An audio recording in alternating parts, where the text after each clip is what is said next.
آج کے اس محفل میں اس بزم میں ہم بات کریں گے تعریف کی۔ واصف علی واصف صاحب فرماتے ہیں تعریف سننے کی تمنا انسان کی سب سے بڑی کمزوری ہے، لیکن اس کمزوری کے اندر بعض اوقات انسان کی طاقت بھی نہ ہوتی ہے۔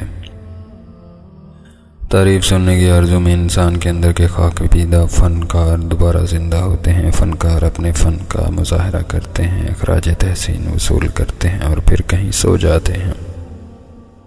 انسان کی صفات تعریف کی متلاشی ہیں۔ تعریف خوشامد نہیں، خوشامد بغیر صفت کے تعریف ہے۔ خوشامد اس بیان کو کہتے ہیں جس کے دینے والا جانتا ہو کہ یہ جھوٹ ہے اور سننے والا سمجھتا ہو کہ یہ سچ ہے۔ خوشامد سننے کا طالب مریض ہے اور خوشامد اس مرض میں اضافہ کرتا ہے۔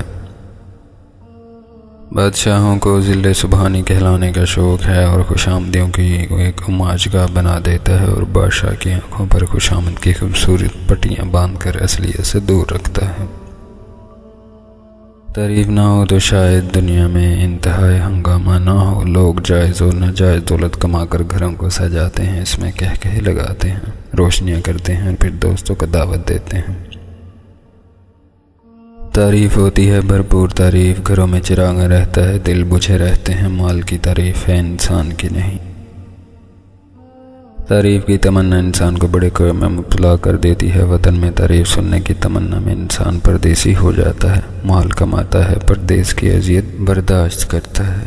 اس کے گھر والے دولت کا اظہار کرتے ہیں، اس کا نمائش کرتے ہیں، تعریف سنتے ہیں اور پردیس میں تنہائیاں کاٹنے والے کا کسی کو کوئی پتہ نہیں۔ سال میں ایک بار وطن میں آمد ہوتی ہے، دوستوں کو جمع کرتا ہے، مال خرچ کرتا ہے، تعریف سنتا ہے اور پھر پردیس میں چلا جاتا ہے۔ بعض اوقات تعریف کی آرزو میں انسان جان پر بھی کھیل جاتا ہے اور اپنی موت کو قابل تعریف بنانے کے لیے زندگی سے ہاتھ دھو بیٹھتا ہے۔ تعریف کا زخم سب سے گہرا زخم ہے، اس کا مندمل ہونا مشکل ہے۔ تعریف سننے کی بیماری میں مبتلا انسان کو اگر تعریف نہ کی جائے تو اسے اپنی توہین سمجھتا ہے اور آپ کا دوست نیا لباس زیب تن کر کے آپ کو پاس آئے تو آپ اس پر توجہ نہ کریں تو آپ کی دوستی کو خطرہ لاحق ہو جاتا ہے۔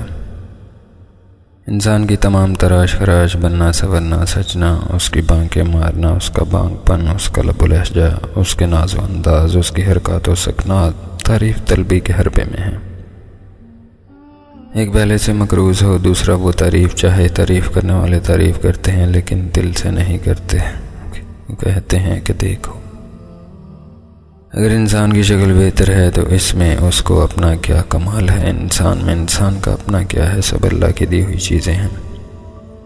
امیر آدمی کی تعریف غریب کو اس کے حق سے محروم رکھنے کا جواز ہے۔ اگر ہم دولت مندوں کی آرائشوں کی تعریف چھوڑ دیں تو شاید دنیا میں ظلم کم ہو جائے۔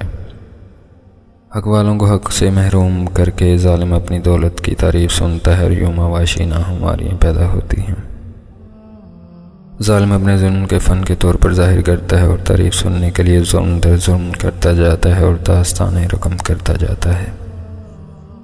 ترقی یافتہ ممالک قابل تعریف کارنامے سر انجام دیتے ہیں لیکن ان کے پیچھے دو مظالم مخفی ہوتے ہیں جو وہ انسان کی پرواہ رکھتے ہیں۔ انسان دوست ممالک ایک دوسرے کی دوستی کا بھی خیال رکھتے ہیں۔ سائنس نے بڑے بڑے قابل تعریف کارنامے سر انجام دیے ہیں، بس کائنات کی تسخیر کا صحرا سائنس کے سر پر ہے۔ ایٹم بم کی تباہ کاریاں بھی آپ کے سامنے ہیں۔ ایک عذاب پر ایک عذاب میں لوگوں کو مبتلا کر رکھا ہے۔ بیماریوں کے لیے ہسپتال قابل تعریف ہیں۔ زندگی کی حفاظت کا دعویٰ کر کے تعریف سننے والے زندگی کو ہمیشہ کے لیے ختم کرنے کا اہتمام کر رہے ہیں۔ امن کے پجاری جنگی تیاریاں کر رہے ہیں۔ تعریف کی لائی ہوئی تباہی اپنی قباحتوں کا مظاہرہ کرنے والی ہے۔ اگر تعریف کرنے والے کا مزاج بدل جائے تو تعریف سننے والے کا مزاج بھی ضرور بدل جائے گا۔ تعریف سننے والے انسان کی اصطلاح اس وقت تک ممکن نہیں جب تک تعریف والے کی اصطلاح نہ ہو۔ بہرحال تعریف حد سے بڑھتی ہے۔ تعریف کے باب میں سب سے زیادہ خطرناک وہ مقام ہے جب کوئی کم ظرف اپنی زبان سے اپنی تعریف کر رہا ہو۔ یہ عذاب ہے، کوئی آئینہ ہے اسے عذاب سے نہیں بچا سکتا۔ تعریف جہاں کا انعام ہے وہاں اس کی سزا بھی ہے۔ تعریف صرف ساز بھی ہے اور صرف شکن بھی، لیکن اپنے منہ سے اپنی تعریف اپنی انسانیت کی دراصل تذلیل ہے۔ امید کرتا ہوں آج کی اس محفل سے آپ کو بہت کچھ سیکھنے کو ملا ہوگا۔ مزید اچھی ویڈیوز کے لیے ہمارے اس چینل کو لائک کیجیے، سبسکرائب کیجیے اور شیئر کیجیے۔